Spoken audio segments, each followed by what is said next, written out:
Hi, everybody. I'm Valerie Trujillo, and you are on Love and Light with Crystal Blue Oracle, Healing as a Tribe and Taking Responsibility for It.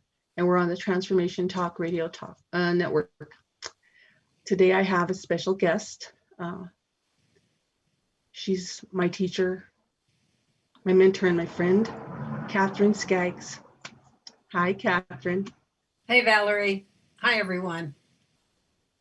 So let's get started with how I met you. I was working at a store in Denver, and this person had you come in doing soul portraits, and suggested I get one, and I did. And we took off from there. I got my soul portrait done, got a lot of validation of things that I believed already that nobody knew about but me. So I knew I was talking with the real deal. And then I was poised by my guides to take your shamanic class and become a shamanic practitioner. And I did that. And I've taken numerous other classes too. I've made 2 drums with you. We've done other classes. We've done tobacco, all other kinds of intermediate classes for shamanic class. So it's been huge. And just recently got my spirit guide portrait. So that was huge. So Katherine, I thank you for being here. Tell me, how did you get into shamanism and a spiritual pathway? Well, it began a long time ago, actually. I grew up in Oklahoma in a very conservative environment. I never felt like I fit, as I know that happens for many people who get on a spiritual path. And ultimately, that sent me down through a lot of challenges, actually, seeking something different than what I had through the religion that I was brought up in. And I stumbled onto metaphysics in my mid to late 20s. And the language and everything made a lot of sense. And of all things, I actually came across a channeling video, and I watched it. And I thought, this makes way more sense than anything else that I had grown up with, because it was love and it was universal laws and truths. And that's where I actually began. As I began in a metaphysical school, and I became a teacher and then a director of schools. And that ended up landing me in Fort Collins, Colorado, where I live today. And, I married that up with my metaphysical path with my artwork. I've been an artist ever since I've known anything in this world. And when I asked how to marry that up, my guide showed me soul portraits and spirit guide paintings. And I owned a metaphysical store at the time, and it was like, it made so much sense, but it scared me. So I'm speaking to all of you out there, because I know sometimes when we get on this path, our gifts frighten us when we finally get affirmation for them. And it's like, oh, we have to do something with this besides just know that we have it, right, Valerie? Yes, yes. And so I began, through a lot of different journeys to finally answer the call of that and continue to seek guidance and opening through my practices. But it was in 2006 that I came across the need for something different than what I'd been doing. And during the years in the 90s that I had my metaphysical store, I sold a lot of Sandra Ingerman's books and other native books, native teachings, shamanism.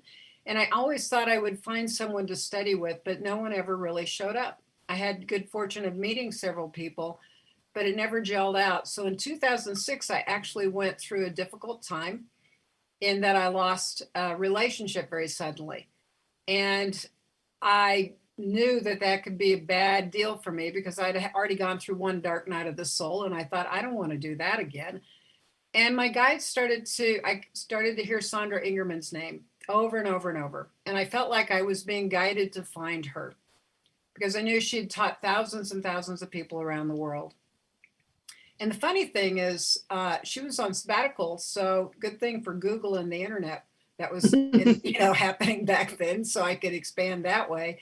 But what happened was there was a 4-day retreat at this place in New Mexico called Eagle Bear Ranch with Sandra Ingerman and Jose and Lena Stevens, who I'd heard their names before, but I didn't know who they were. And they actually owned the Power Path School of Shamanism. And then there were going to be 2 Shipibo shamans from the Amazon jungle that were going to be there. And it was very reasonable to go. And I thought, I'm going to go do this. And it changed my life. I went out on the land. It was beautiful land and reconnected with nature in a most profound way. We did 24 hours on the land. The second night we were there, actually, we went out and spent, it was like a vision quest of sorts to decompress and to really let go. I think I cried most of the time I was on the land. And then I came back into the camp the next day and I saw this little Peruvian guy, and it was the shaman from the jungle. His name's Enrique. His most beautiful soul. When I walked in, didn't know English, and all he did was smile at me, but it's like the whole camp lit up. And I knew it was a good thing. So that weekend, I was not only spent time on the land with some of their teachings and sinking down into some shamanic practices as a brand new newbie in terms of these particular practices, but I also had the opportunity of getting a healing and being in the presence of 2 shamans from the jungle who were very profound to be in their presence and to get healings, in addition to the other shamanic practitioners who were there, who were incredible teachers and internationally known teachers. And in the process, I had to go back. I just knew it felt right. It spoke to me and it spoke to my heart. So I went back for a 10-day training, actually with Jose and Lena. And then I joined their 2-year advanced program that was an international program. And I began doing different ceremonies with them and being in their presence and being in the presence of the teachings. And then I began going to Peru, to the Andes, and mostly down to the jungles to sit with Enrique and Erlinda and their whole tribe, the Shipibo tribe, to work with all of their teachings. And there's another lineage that I had the opportunity to be a part of, and that's the teachings handed down through the Huichol shamans out of central Mexico. So that was incredible to be able to do that, to do a pilgrimage with them. So that began the path. And as soon as I started learning, in a couple of years into it, I began holding circles in my home and teaching bits and pieces of the medicine wheel in different ways through my intuitive painting. And then ultimately the Artist Shaman Healer Sage course that you took, which has actually evolved quite a bit since 2010. But that's a little bit of it. It was because I needed to heal myself. I needed to clear out some suffering that I'd been carrying. And this is an excellent path to do so, to give tools to do so, and to get the support needed to do so. So ultimately, what were the benefits of you studying with all of these people besides the healing? Oh, so much wisdom. So much wisdom. Direct experience. One of the things about shamanism is it's a path through the teachings I've gotten of not just reading a book or listen to someone in a classroom, but actually being on the land, being with the nature spirits, being in ceremony, experiencing a shift in myself, experiencing release of the suffering, experience one of the things with the Shipibo shamans and all of that. I've worked with plant medicines that they work with that, some people talk about in the US and some people don't. I was actually not interested in that the year before I started. And then I was like, I'm surrendering to whatever can awaken me up and open my heart and clean out the suffering that I've carried. And in the process, I've been able to deepen and understand the ancestral karma, or the ancestral, both the gifts and both the challenges that I came into in this lifetime. And that was shown to me through many different practices and ceremonies. And it wasn't just intellectual, it brought it all the way down into the cells of my body. It helped me mentally, emotionally, and spiritually. And as a result, my body was able to let go of the way it carried some of these patterns. Because another thing, whether it's metaphysics or shamanism or quantum physics, will understand that illness and challenges that we carry in our life can be born of another time, can be born of the energy from our parents that we jumped into. Those are my lovely dogs saying hello. Sorry about that. I'll try and shut my door. They'll be quiet in just a second. Hang on a second. It might help a little. Okay, sorry about that. You're fine. Anyway, the path has been one of healing. And then I'm a teacher, and I've known that for a long time. And so it's always important for me to turn around and how do I pay this forward? How do I support other people in their healing and their process? So I learned different healing tools. I'd already been doing energy work prior to this, and expanded in terms of a multicultural approach shamanically, particularly from the Shipibo, and into with some of the teachings from the Huichols and some of their instruments, to use sound healing through song, through sacred prayer, through feathers, through drum making, drums, rattles, all these various ways that they've used for many, many generations, perhaps thousands of years, traditions that have been passed on. And also studying traditions from the Andes and the Huichols. I find all of these are very important and universal, that will help us create our lives in a much more conscious way. Is that helpful?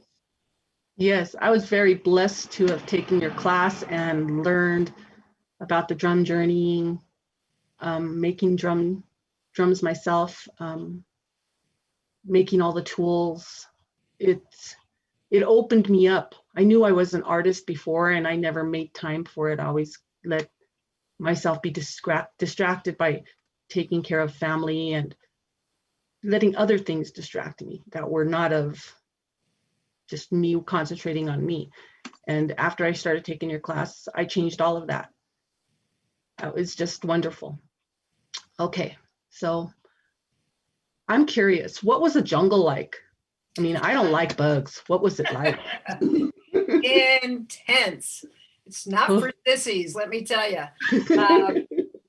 You know, I definitely have a warrior artisan type archetype personality, the way that I operate. And I was curious and excited, especially after meeting the Peruvians and meeting the different people. And actually the 2-year program that I was part of, the first trip we took was to the Andes in Peru, which has also had its own intensity. And one of the things that my teachers taught, and I believe it's very true, is that when you decide to step on a spiritual path or a shamanic path, and you say you want something, or you're going to go there, the journey begins, and the challenge is to actually show up, to just get there physically, you know, to arrive to class, to arrive to the workshop, to arrive to the airport, to get to the jungle. It's like all these opportunities and challenges show up. In shamanism, we may call it initiations, meaning that you're expanding.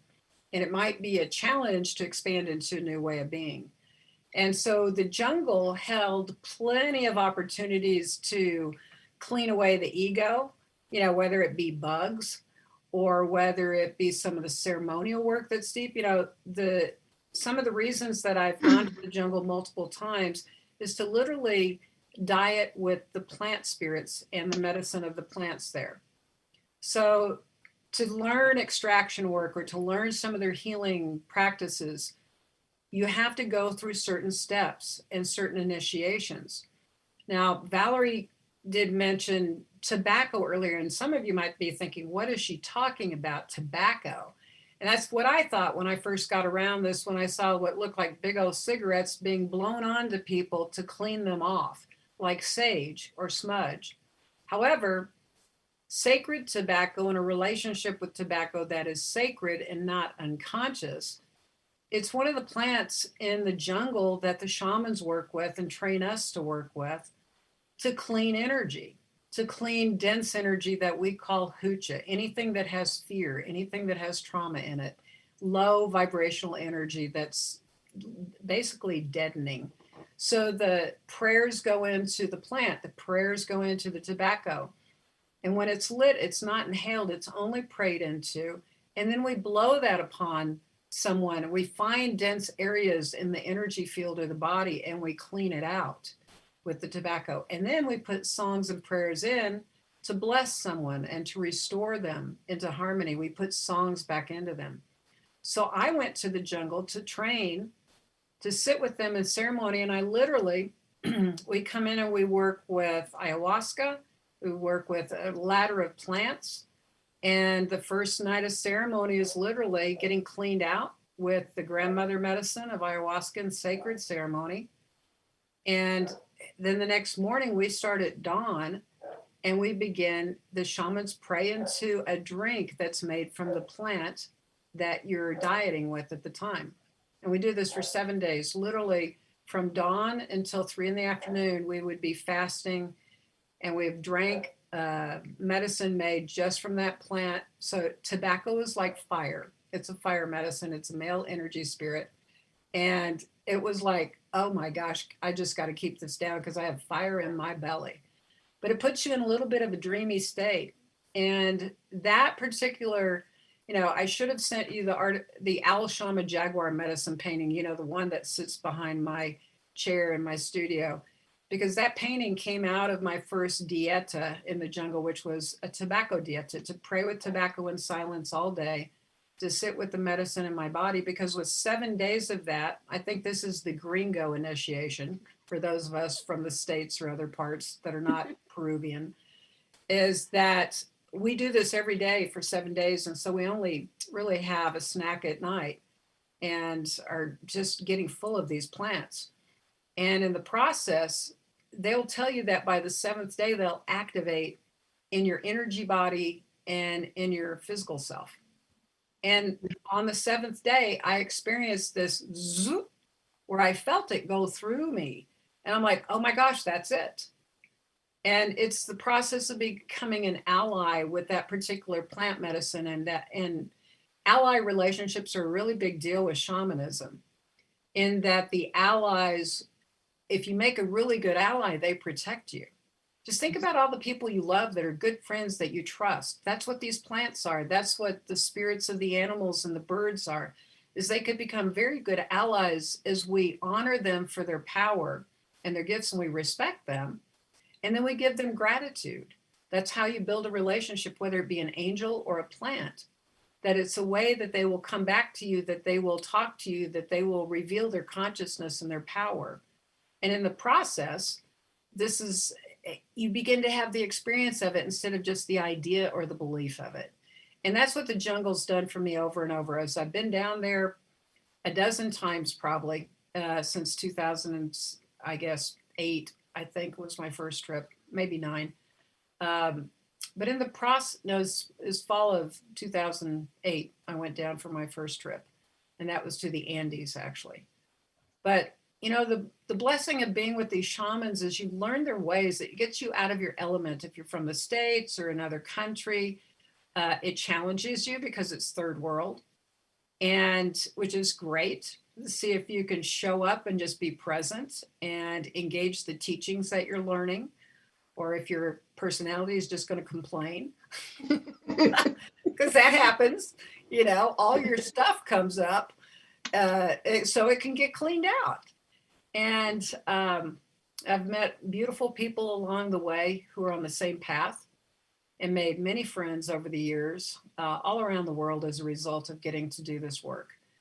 And, That's really that's a blessing. And it's grown me to expand to how I can serve others here too.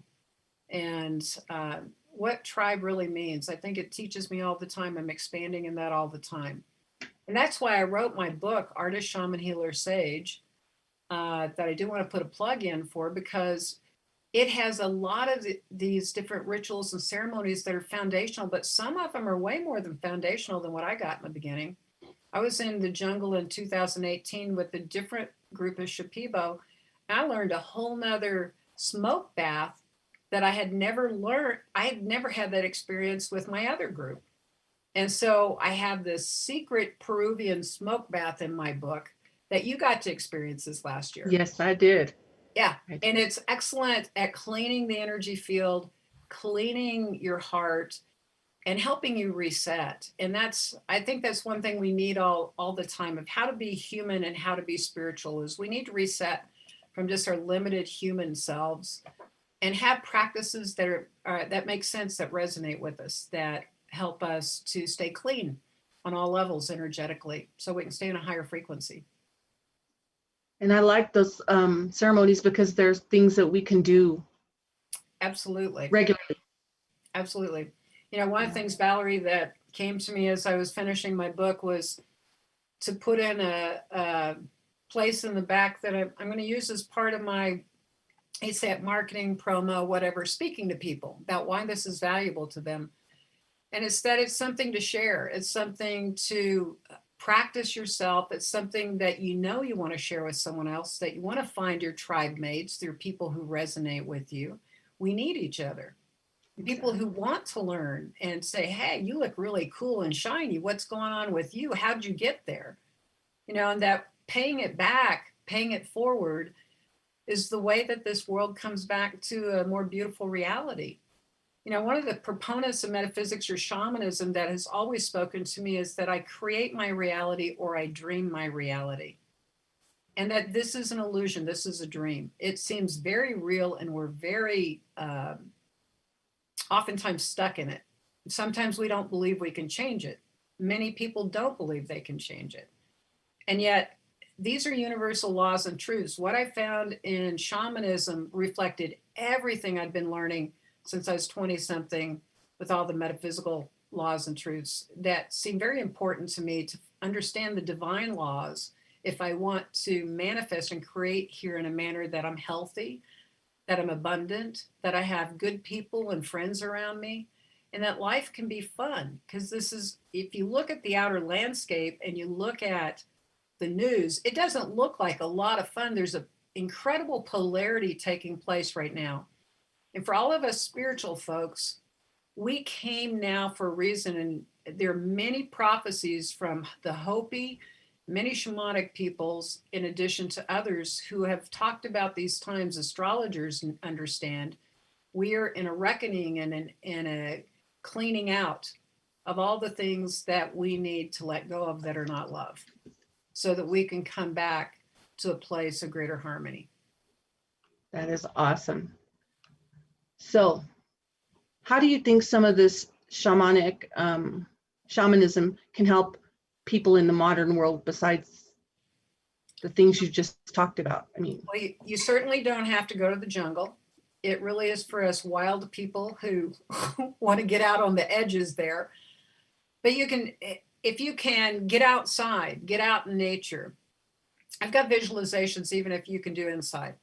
But you know, one of the big proponents of shamanism, it's like this return to nature. It's this return to the power of this consciousness and spirit in the natural world. It's in the cosmos, it's in the stars, the moon, the sun. There's prana, there's chi, and what the Kiro people call sami. That is energy. The trees have it, the waters have it, the mountains have it. There's spirits there, there's consciousness there.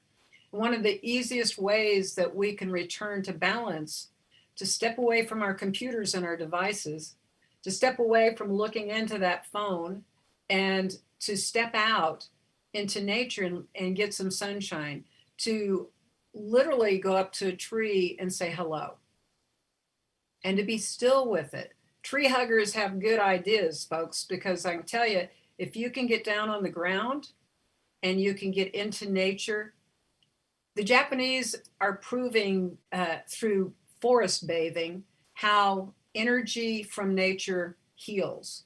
And we have quantum physicists who are understanding this now. It's been taught for thousands and thousands of years and understood that a reset comes from everything in the natural world. The people in the Andes, the Caro people is their name, they understand that energy is energy, but there is life-giving energy and there is energy that kills. Now, life energy comes from the natural world. It comes from being in the lakes. It comes from being in the mountains, the trees. It will literally move into your aura, your energy bodies, and give you freshness. It has these qualities vibrationally that will raise your frequency and help you drop anger, help you drop fear, if you will go and hang out in nature for a while. It's free too. You can buy my book. I'll give you a lot of different ways, but you don't, if you just listen to me today, go out and lay on the earth, go out and take a walk and get off your headphones, put your phone away, and 5 minutes, 10 minutes, an hour, go out and see what happens for you. You know, one of the things that came to me, I think we're going to take a break soon. Yeah. We need to take a break. Yeah, we'll hold on to that thought, please. Everybody, we'll be back in a few minutes. This is Valerie from Love and Light with Crystal Blue Oracle. Healing is a tribe and taking responsibility for it. Please stay with us so we can hear some more wonderful things from my guest, Katherine Skaggs. Thank you. Are you growing spiritually? And do you want a stronger connection to your I Am presence? Maybe you're ready to find out which guide is working with you right now. Either way, Katherine Skaggs can help you.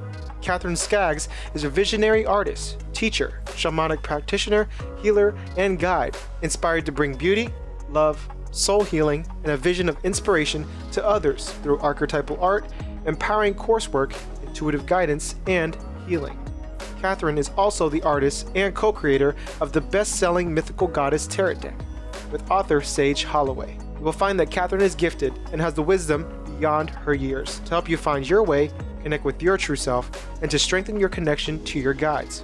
Go to our website, www.katherineskaggs.com.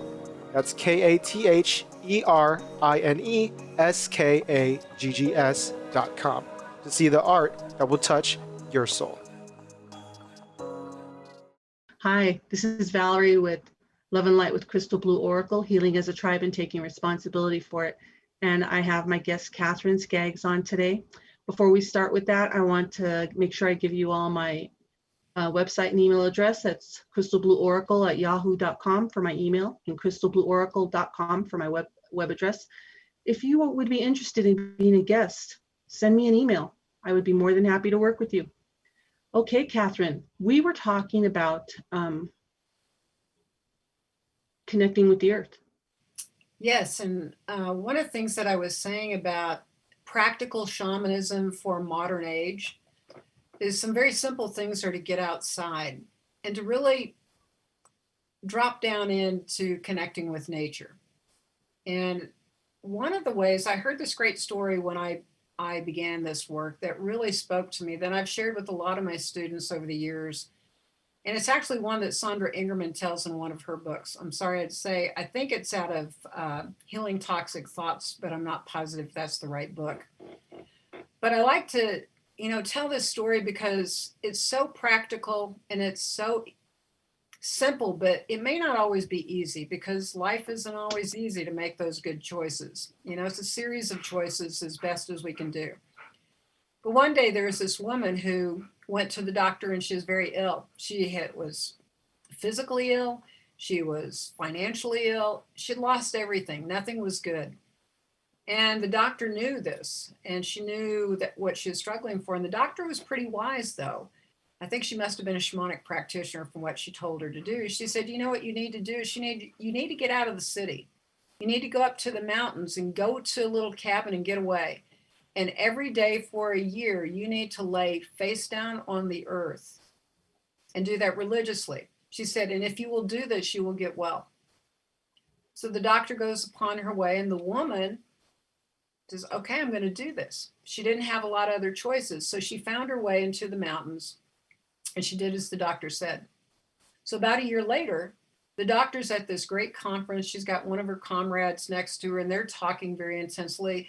And this beautiful woman comes and stands beside them and is just waiting for a break for her to talk to her. And this doctor's like, gosh, what's this? And so she finally turns around, she looks at her and she says, can I help you? Do I know you? And the woman smiled and she said, yes, you know me. I was a patient of yours a year ago. I was very sick. And I did as you said. I went and laid on the earth in the mountains for a year.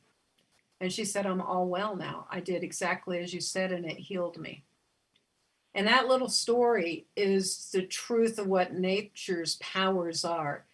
Whether you're spiritually in tune with it or not, if you have the intention to go lay on the earth, that vibration of that earth energy will support your healing.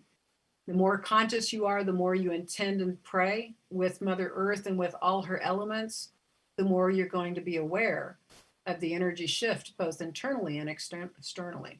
So Pretty that's cool. a simple one to try. That's awesome. Yeah. So talk to me a little bit about drum journeying. Okay, shamanic drum journeying. So one of the things in shamanism is that a shamanic practitioner or a shaman would be someone who wants to be able to go into non-ordinary reality, meaning to hit the spirit world, to have what you would want to do in meditation, to really move into a place where you can speak to the spirits, where you can experience them, and you can experience an awareness of the spiritual world and not just the physical reality. So one of the ways to do this is through repetitive drum beat. And it would be, I'll have to see if this will come through for you. I think it might. I'm not so sure I can do this. Well, I'm not going to do this because it might break up here. I'm not sure the sound will come all the way through. So anyway, the drum beat in a repetitive style will actually cause your conscious mind to drop down into that theta state, that more relaxed way of being. Now, a couple of things that are really important to move into a drum journey is your intention and calling on an ally to help you go through a portal or a doorway from ordinary reality, which is this world where we think we can't see spirit, into non-ordinary reality or the spirit world. Now, some shamanic practitioners, Michael Harner's school, will particularly teach of an upper world, a middle world, and a lower world. I typically don't try to break that out for anybody personally. I've just been led to say, where does your spirit want to take you through your intention?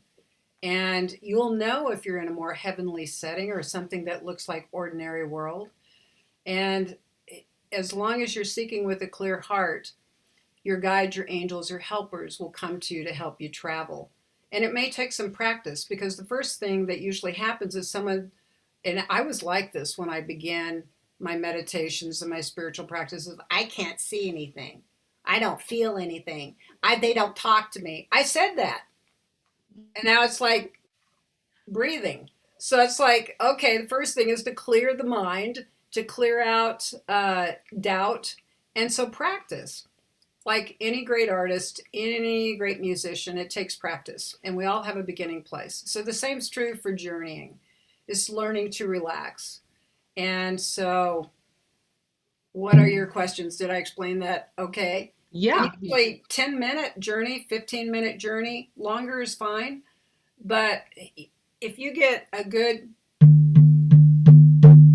drum beat that's just very monotone and methodical, your mind starts to relax. That monotonous beat gets you to start to relax, and use it as the sound to take you within.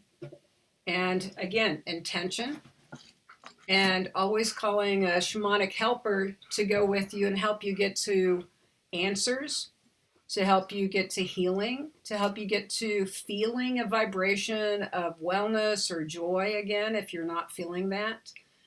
Is that this is a path of direct knowledge through your experience if you'll try it.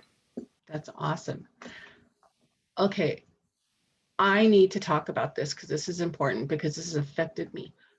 Your soul portrait paintings and your spirit guide paintings. Let's talk about that. Cool.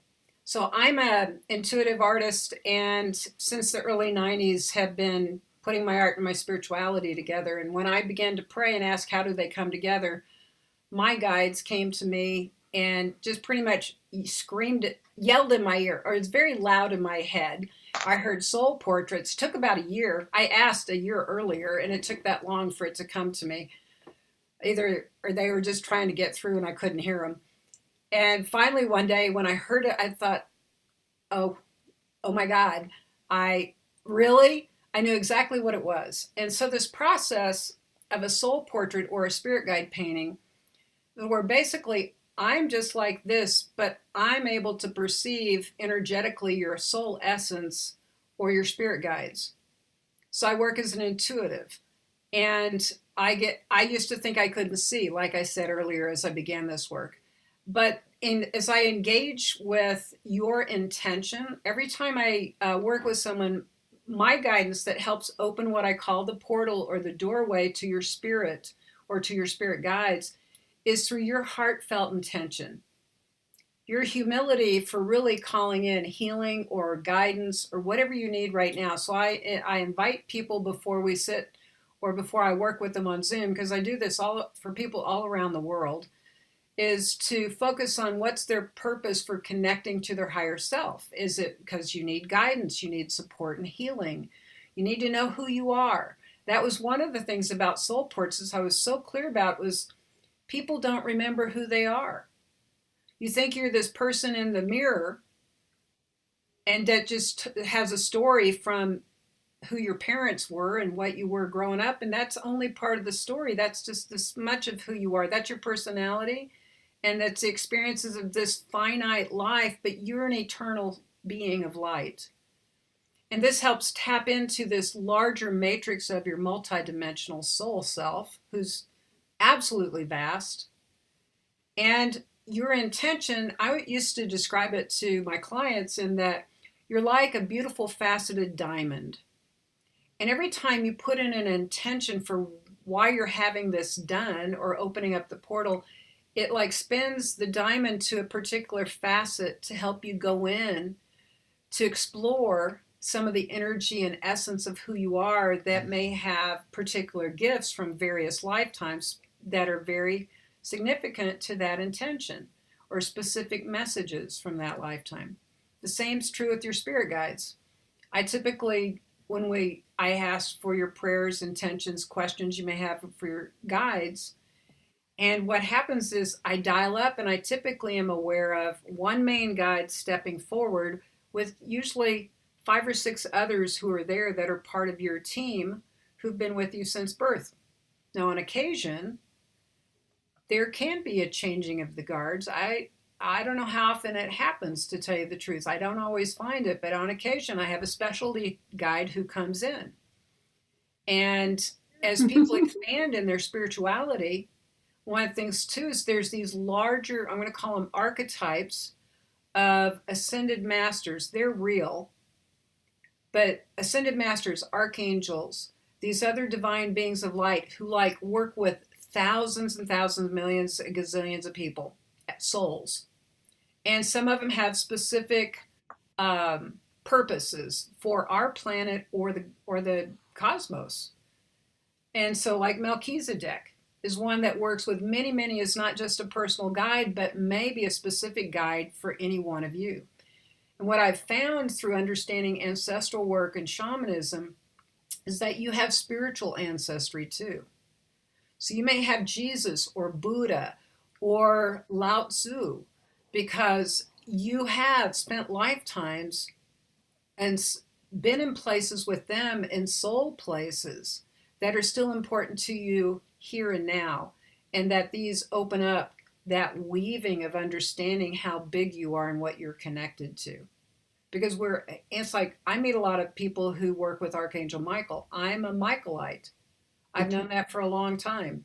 When the first person who said that to me back in the 80s, I'm like, what do you mean? I guess it's the 90s. And then I'm like, oh, the signs were always around me. I just didn't know how to understand them.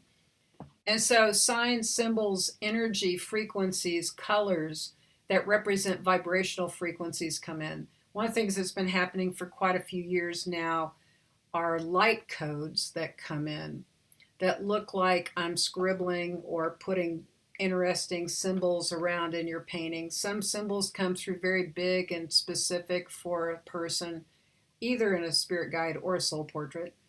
But the light language that comes in is vibrational, and I don't understand it like English.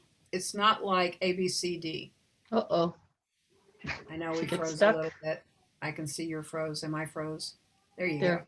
All right. So, but I feel it. I sense it. And actually, when colors and symbols come in, I am kinesthetically intuitive or psychic. I will feel that, and then I will interpret it into a color or into words and a message. And that's the way the light language works for me, is it brings in a vibration for that person to activate them, to help them remember who they are, and to increase their energy to support them in their prayers. You're going to share I your... have mine. This is my spirit guide, or not my spirit guide, my soul portrait that she did for me. This is the first portrait I ever had done. And this is where you can see the light codes here. Uh-huh. And you've also, for those of you who may not know, at her third eye, she has a symbol of, is that a 6-pointed star or just the, yeah. So that's what I thought. Circle in white with a 6-pointed star is a symbol for the Great White Brotherhood, which is not the Ku Klux Klan, don't misunderstand me. It is this Federation of Light Workers. It's the Ascended Masters. It's a symbol of the Ascended Masters, and those of us on Earth who carry that, it's like an energy tattoo. Those of us who carry that energy tattoo in our quantum field, our aura, are light workers. And that symbol was an affirmation for Valerie of who she really is, and that she's come in to remember that and to help bring that light, to help speak to you, to help teach you, to help bring that through, so that if you're resonating with this, you are too. And you most likely carry that energy tattoo that is like a remember of like, oh, this is me. And that's what the symbols are that show up. They're energy tattoos that may be from other lifetimes or specific lineages that you've worked with.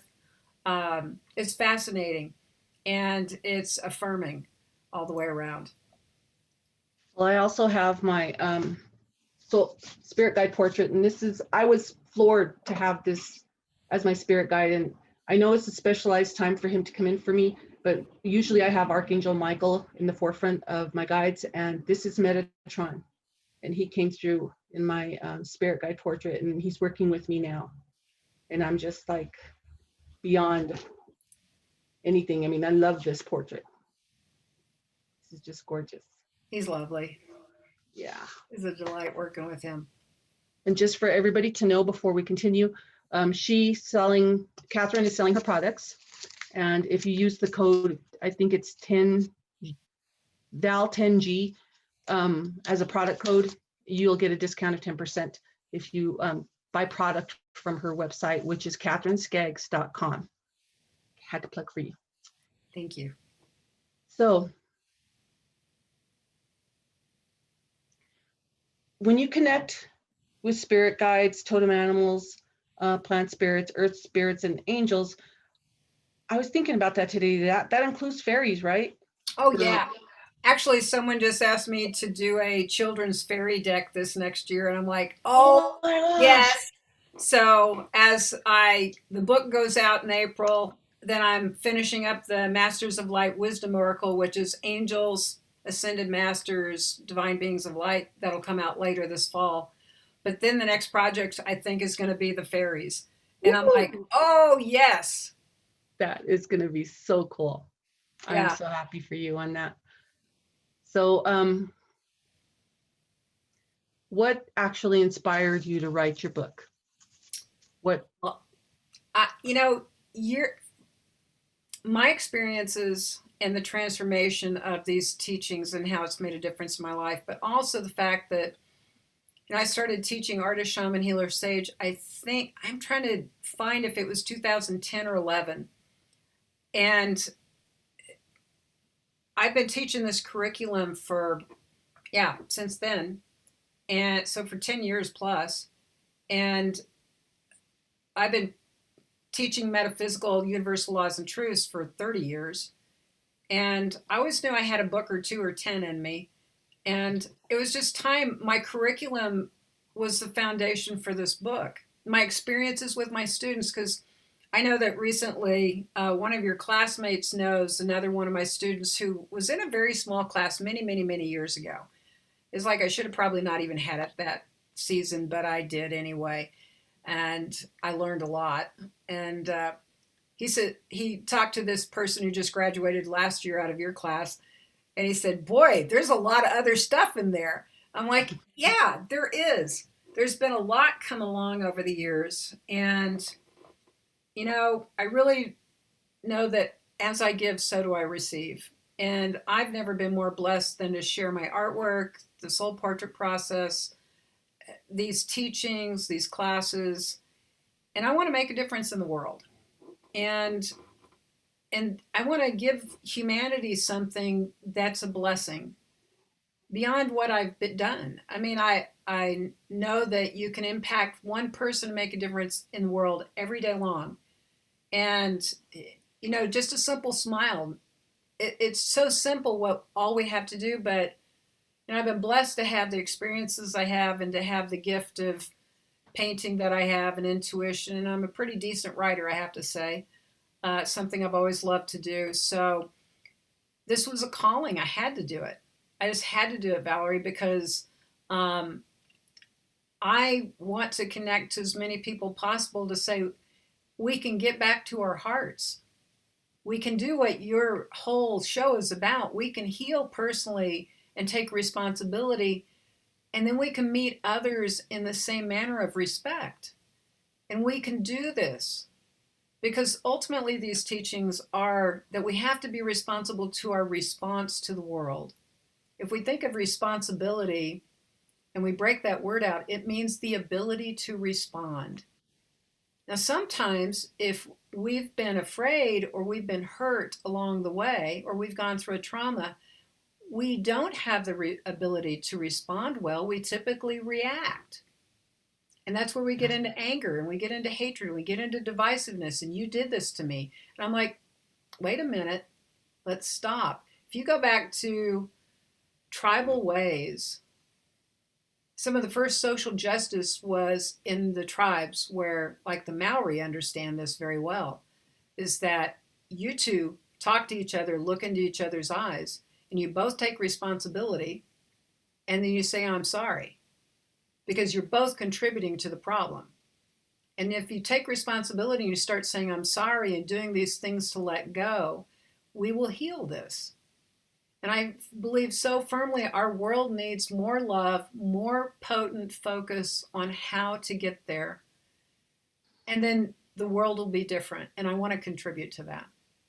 And I want to support others. I want whoever gets this book that loves it, like you have students, you want to teach this, use this book as your primer. Share it with others. Share it with your clients. Share it with people that you know are interested and want to know how to do some of these for themselves. Gather in circles. I realize I can only teach so many people a year, so what's the best way to do this is to empower you with all the material right here to gather a circle together that you know people who want to learn together, and then you can pay forward what you've been learning and you can practice together. That's awesome. I just want to be part of the movement of the world being a better place. And you are. You are. You posted something on Facebook today about when is it going to go on sale? All right. So I was very excited. I got a little antsy, so I went ahead and put something out and said, you know what, we're going to press. So I literally I have my own publishing company, and Star Chalice Sisters Publishing, and this book's being printed in China.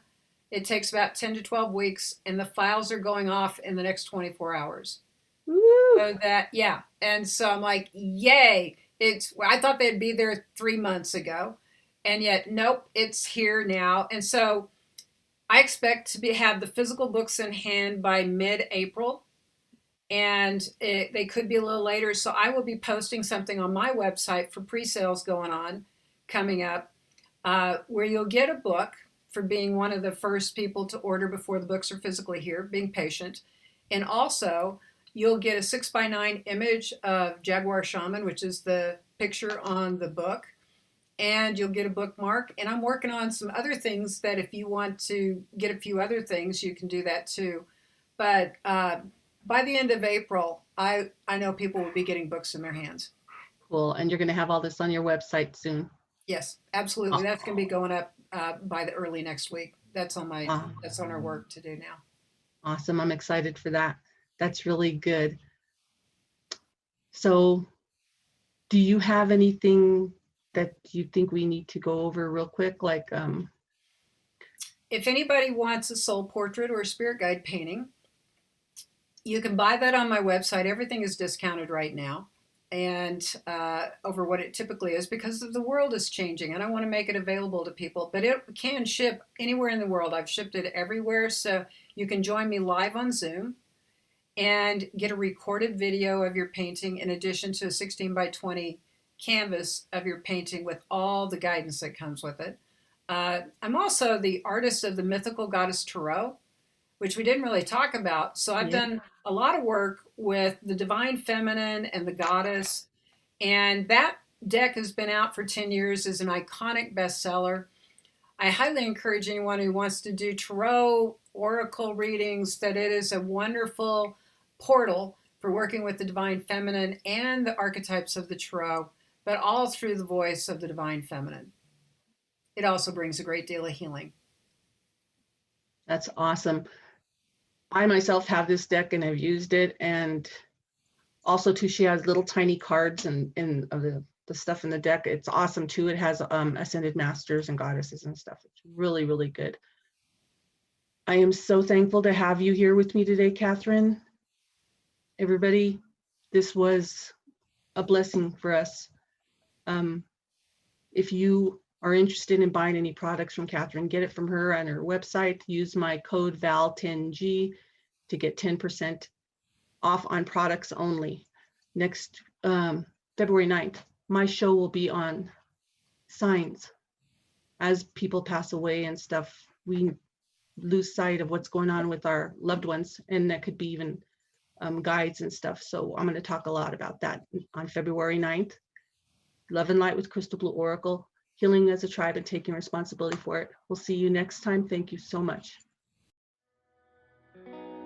Thank you for listening to Love and Light with the Crystal Blue Oracle, healing as a tribe and taking responsibility for it.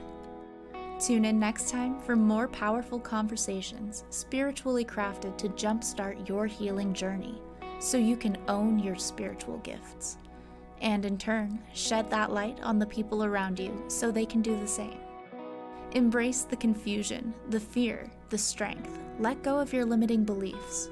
Your healing is in your hands, and it's time to take action.